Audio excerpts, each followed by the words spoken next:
ओम शांति। 10/4/2023 के साकार अनमोल धारणा युक्त मधुर महावाक्य हैं, जिनमें बाबा ने कहा है पवित्रता के बल से भारत को स्वर्ग बनाना है। दूसरा बाबा ने कहा 3 बाप का परिचय सबको देना है, लौकिक, अलौकिक और परलौकिक।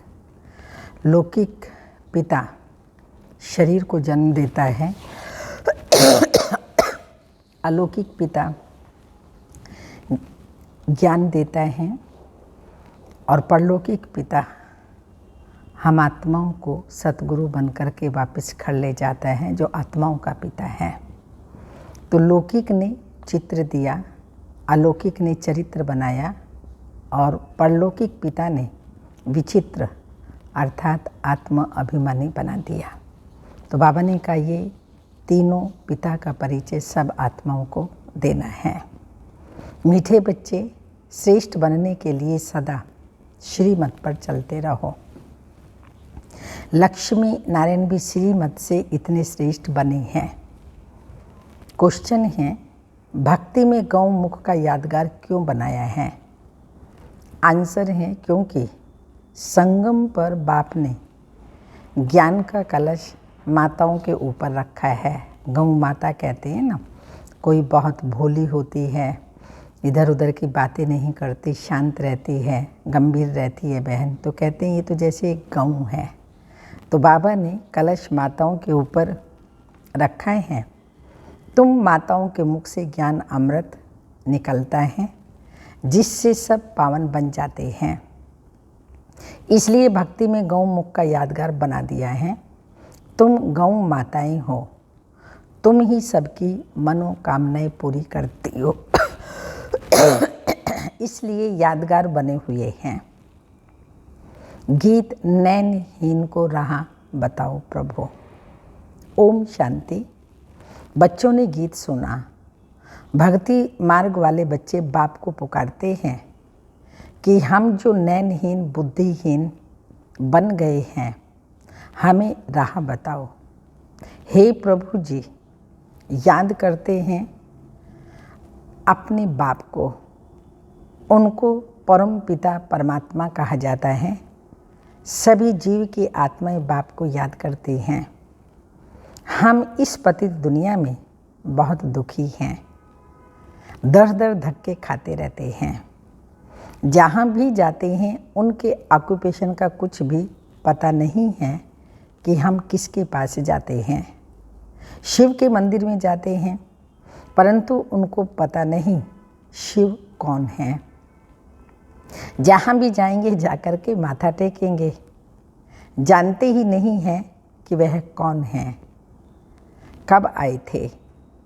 लक्ष्मी नारायण के मंदिर में भी जाते हैं, लेकिन जानते नहीं कि यह कब आए, कैसे राज्य किया, कुछ भी पता नहीं है। दिलवाड़ा मंदिर में जाते हैं, वहाँ आदिदेव बैठा है, परंतु जानते नहीं वो कौन है। जगदम्बा के पास जाते हैं, परंतु वो कब आई, क्या किया, कुछ नहीं जानते। सिर्फ जाकर माथा टेकते हैं, प्रार्थना करते हैं, बच्चा दो, यह दो, वह दो, जानते कुछ भी नहीं। गौ मुख पर जाते हैं, कितनी मेहनत करके सीढ़ी उतरते चढ़ते हैं।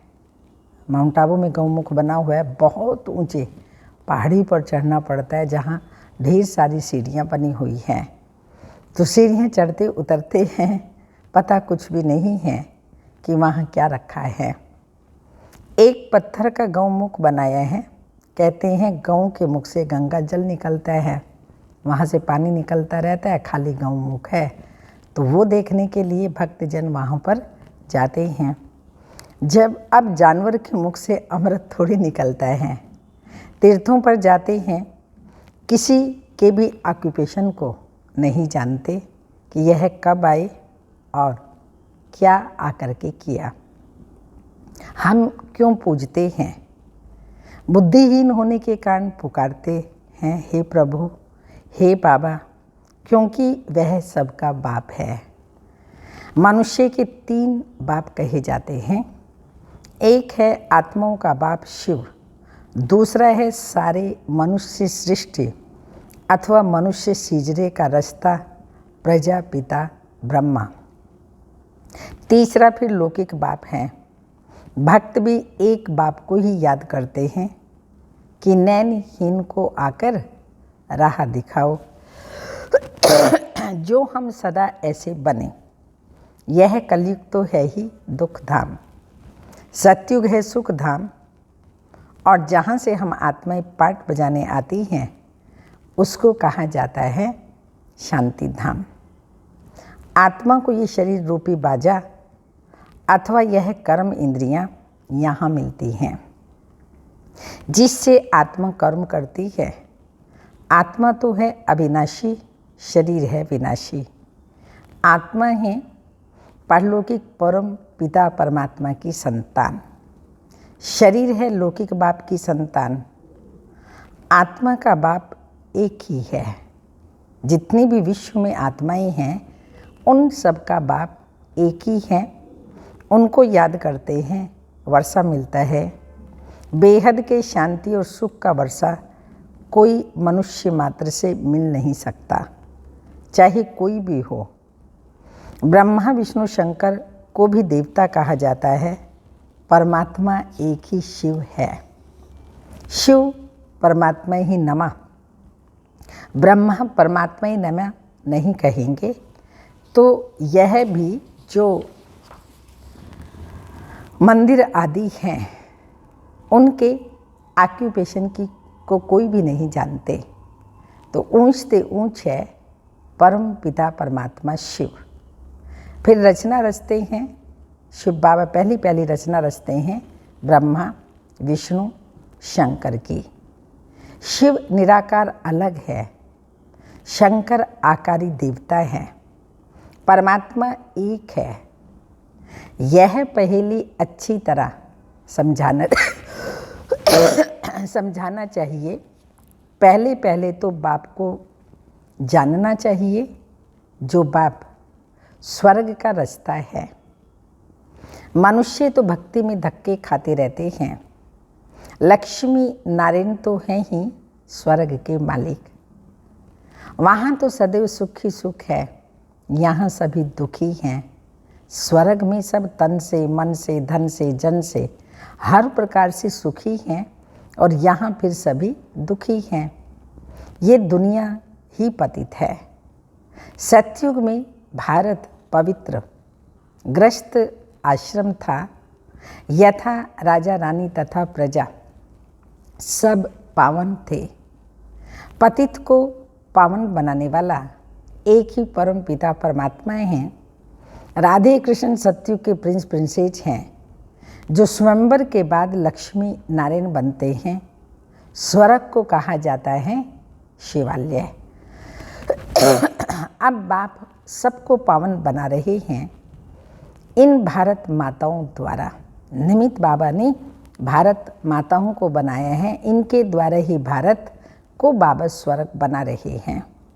जिन्हों पर ही ज्ञान का कलश रखा जाता है। भारत में पवित्र राज्य था, अभी अपवित्र राज्य है। ग्रस्त धर्म के बदले ग्रस्त अधर्म हो गया है। फिर बाप आकर पावन बनाते हैं। बाप आत्माओं से बात करते हैं। निराकार है शिव बाबा। हम आत्माएं भी निराकार हैं, जो शरीर के द्वारा ही देखती सुनती बोलती हैं। तो इसलिए बाबा कहते मैं आत्माओं से बात करता हूँ। मैं परम पिता परमात्मा आया हूँ। आत्मा परमात्मा अलग रहे बहुकाल। सुंदर मेला हो लिया जब सतगुरु मिला दलाल। तुम बहुत समय से बिछड़े हुए हो। कितना वर्ष हुआ? 5000 वर्ष से बाबा से बिछड़े हुए हैं। कल्प के अंत में संगम युग पर शिव बाबा हम बच्चों से आकर के मिलते हैं। तो बाबा बता रहे हैं कि तुम 5000 वर्ष से बिछड़े हुए हो, अभी बिल्कुल रोगी पतित कोड़ी तुल्य बन गए हो।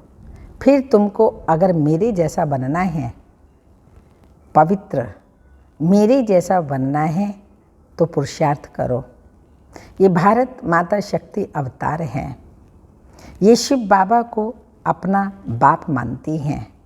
उनसे योग लगाने से शक्ति मिलती है, जिससे 5 विकारों पर जीत पाकर माया जीते जगत जीत बनते हैं।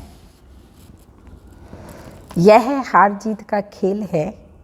ये वर्ल्ड की हिस्ट्री ज्योग्राफी समझने से तुम चक्रवर्ती राजा बन सकते हो। तो बाबा ने कहा ऐसे ऐसे सबको समझाओ। बाप ही स्वर्ग के लिए पवित्रता, सुख, शांति का वर्षा देते हैं। यह राजयोग है। कर्म इंद्रियों का राजा बनना, अधिकारी बनना, तो ये राजयोग है। हठ योगी राजयोग सिखला न सकें।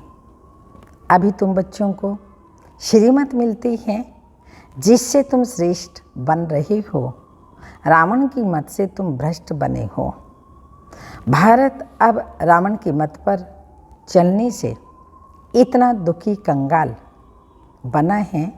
जगदम्बा सबकी मनोकामनाएं पूर्ण करने वाली थी। वह भी माता थी। जगदम्बा ने श्रीमत पर भारत को स्वर्ग बनाया, इसलिए उनकी इतनी महिमा गाई जाती है। पवित्रता के बिगर, फर्स्ट है पवित्रता। पवित्रता के बिगर तुम पवित्र दुनिया का मालिक बन नहीं सकेंगे। आधा कल भक्ति मार्ग चलता है। अब बाप कहते हैं फिर पावन दुनिया का मालिक बनना है तो आकर समझो। अब श्रीमत मिलती है, उन पर चलना है। जो शिव बाबा हम बच्चों को श्रीमत देते हैं, उस श्रीमत पर चलना है।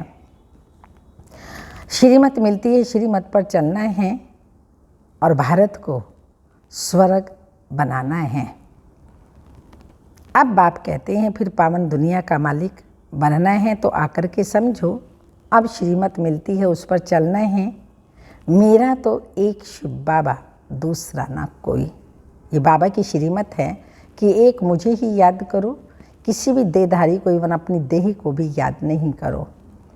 सदा बुद्धि में रहे मेरा तो एक शिव बाबा, दूसरा ना कोई। मनुष्य तो 84 जन्म लेते हैं। तुम शक्तियाँ हो। शिव बाबा से योग लगाने से तुमको शक्ति मिलेगी, नहीं तो कभी स्वर्ग के मालिक बन नहीं सकेंगे। पारलौकिक बाप से 21 जन्मों का वर्षा मिलता है संगम पर, इसलिए पुरुषार्थ करना है। बच्चों का भी कल्याण करना है। अपने बच्चों को भी शिव बाबा का परिचय देना है, अच्छी बातें बतानी है।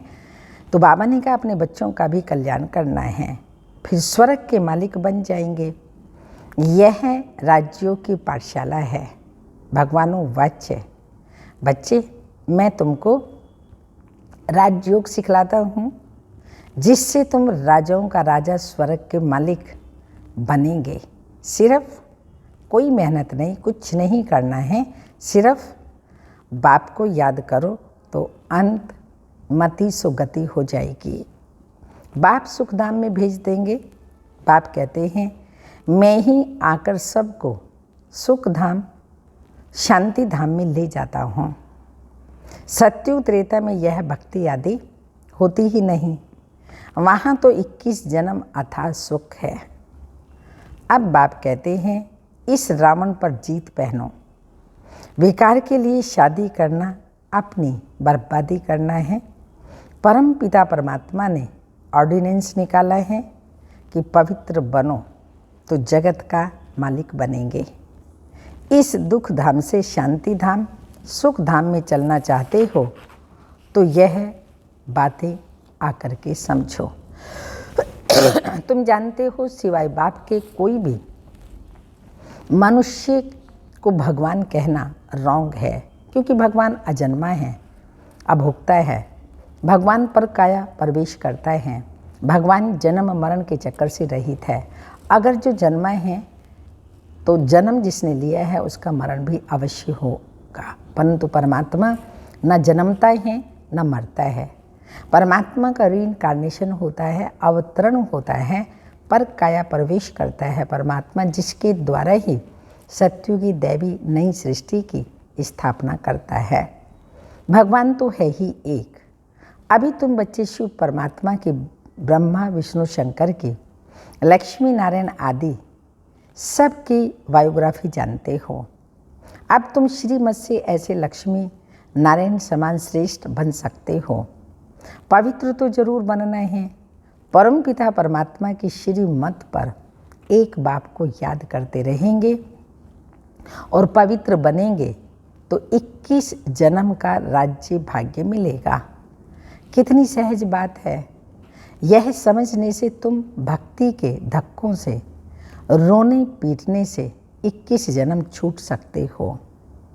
समझना है सत्युग की स्थापना कैसे होती है, फिर यह चक्र कैसे फिरता है। सारे वर्ल्ड की हिस्ट्री ज्योग्राफी को समझो। यह तो मनुष्य ही समझेंगे ना।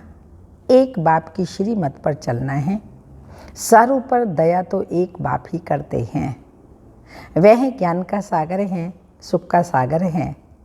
वही इन माताओं को ज्ञान का कलश देते हैं, जिससे यह सबको पावन बना सकती हैं। बाकी पानी की गंगा पावन नहीं बना सकती। वह गौ माताएं हैं। हाँ, ये सारी माताएं गौ माताएं हैं, जिन्हों को ज्ञान का कलश मिलता है। यहाँ तो पढ़ाई है, पढ़ कर के देवता बनना है। ब्राह्मण, देवता, क्षत्रिय, वैश्य और शूद्र यह वर्ण हैं। ऐसे यह 84 जन्मों का चक्र फिरता रहता है। इस चक्र को जानने से तुम चक्रवर्ती राजा रानी बन सकते हो। अच्छा, मीठे मीठे सिक्की लदे बच्चों प्रति माता पिता बाप दादा का याद प्यार। Good morning, diamond morning. रूहानी बाप की रूहानी बच्चों को नमस्ते। हम रूहानी बच्चों की रूहानी माता पिता बाप दादा को याद प्यार। Good morning, diamond morning. ओम नमस्ते। मातेश्वरी जी के अनमोल महावाक्य हैं। हर मनुष्य आत्माओं को पहले पहले कौन सी मुख्य पॉइंट्स बुद्धि में रखनी है, जिस पर खूब अटेंशन रखना है, तो पहले पहले अपने को यह पक्का निश्चय रखना है कि हमको पढ़ाने वाला कौन है। दूसरी पॉइंट, हम सभी मनुष्य आत्माएं हैं और परमात्मा हमारा पिता है। हम आत्मा बच्चे और परमात्मा बाप दोनों अलग अलग चीज़ हैं। तीसरी पॉइंट है, ईश्वर बेअंत नहीं है।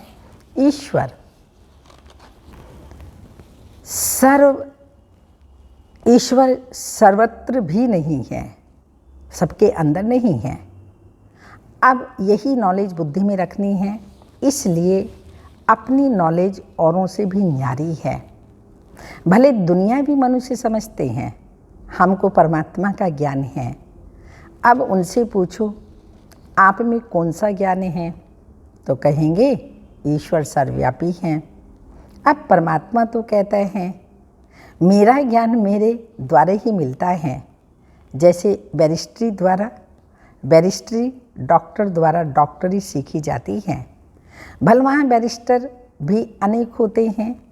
एक बैरिस्टर से ना पढ़ा तो दूसरा पढ़ाएगा, एक डॉक्टर से ना पढ़ा तो दूसरा डॉक्टर पढ़ाएगा। मगर यह ईश्वरीय नॉलेज सिवाय एक परमात्मा बिगर कोई भी मनुष्य आत्मा, चाहे साधु संत महात्मा हो, वो भी नहीं पढ़ा सकेगा। तो हम कैसे समझें इन्होंने कोई परमात्मा का ज्ञान लिया है। और चौथी पॉइंट है, परमात्मा युगे युगे नहीं आता, बल्कि परमात्मा कल्प में एक ही बार इस संगम युग पर अर्थात कलयुग के अंत और सतयुग के आदि संगम पर आता है और अनेक अधर्मों का विनाश कराए एक आदि सनातन देवी देवता धर्म की स्थापना कराता है। अब लोग कैसे कहते हैं परमात्मा युगे युगे आता है, और ऐसे भी कहते हैं गीता का भगवान श्री कृष्ण वो द्वापर में आया।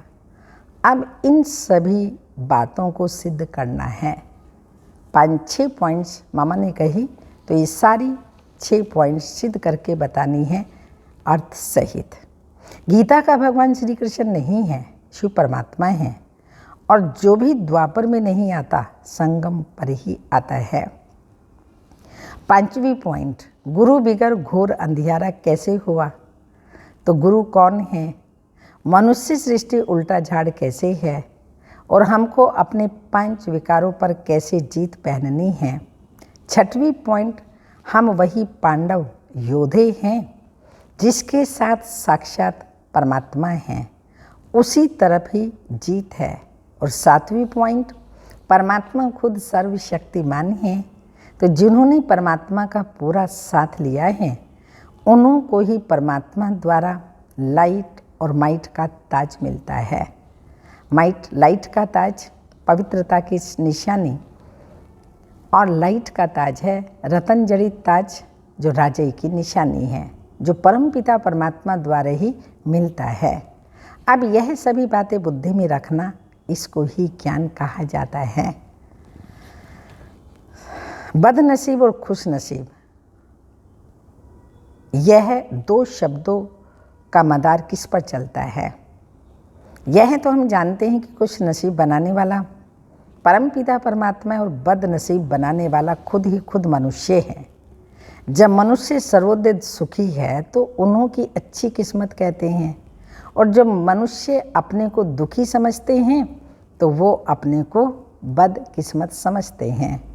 हम ऐसे नहीं कहेंगे कि बदनसीबी व खुश नसीबी कोई परमात्मा द्वारा मिलती है, नहीं, ये समझना बड़ी मूर्खता है। भगवान एक्चुअली सुख दुख देता नहीं है। भगवान शिव बाबा तो दुख और सुख का रास्ता बताता है। अब उस रास्ते पर चलना ये हमारा काम है, हम कौन से रास्ते पर चल रहे हैं, दुख के या सुख के, यह समझना बड़ी मूर्खता है।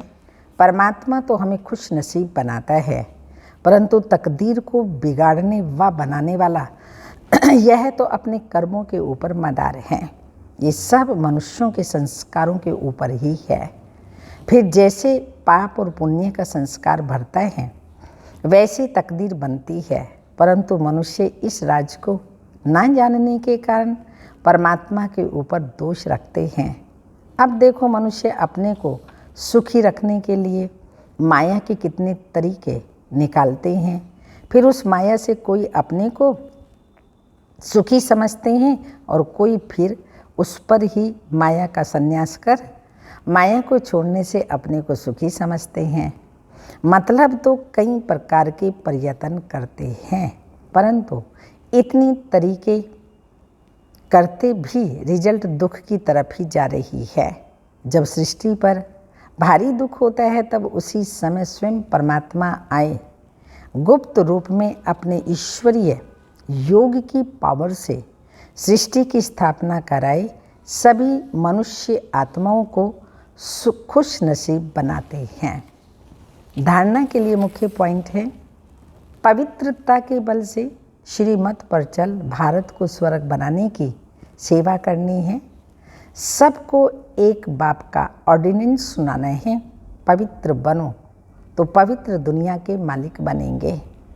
दूसरी पॉइंट है, हर एक को 3 बाप का परिचय दे, दुख धाम से शांति धाम, सुख धाम में चलने की राह दिखानी है, भटकने से छुड़ाना है। वरदान, मर्यादा पुरुषोत्तम बन, सदा उड़ती कला में उड़ने वाले, नंबर 1 विजयी भव। नंबर 1 की निशानी है हर बात में विन करने वाले, किसी भी बात में हार ना हो, सदा विजयी। यदि चलते चलते कभी हार होती है तो उसका कारण है मर्यादाओं से नीचे ऊपर होना। लेकिन यह संगम युग है, मर्यादा पुरुषोत्तम बनने का युग। पुरुष नहीं, नारी नहीं, लेकिन पुरुषोत्तम है। इसी स्मृति में सदा रहो तो उड़ती कला में जाते रहेंगे, नीचे नहीं रुकेंगे। उड़ती कला वाला सेकंड्स में सर्व आत्माएं, उड़ती कला वाला सेकंड में सर्व समस्याएं पार कर लेता है। स्लोगन, एक बाप के श्रेष्ठ संग में रहो तो दूसरा कोई संग का प्रभाव पड़ नहीं सकता। अव्यक्त इशारा, हम ब्राह्मण सो फरिश्ता हैं। यह कंबाइंड रूप की अनुभूति विश्व के आगे साक्षात्कार मूर्त बनाएगी। ब्राह्मण सो फरिश्ता इस स्मृति द्वारा चलते फिरते अपने को व्यक्त शरीर व्यक्त देश में पैंट बजाते हुए भी ब्रह्मा बाप के साथ ही अव्यक्त वतन के फरिश्ते अव्यक्त रूपधारी अनुभव करेंगे। यह अव्यक्त भाव व्यक्त भाव के बोल चाल, व्यक्त भाव के स्वभाव, व्यक्त भाव से के संस्कार सहज ही परिवर्तन कर देंगे। ओम शांति।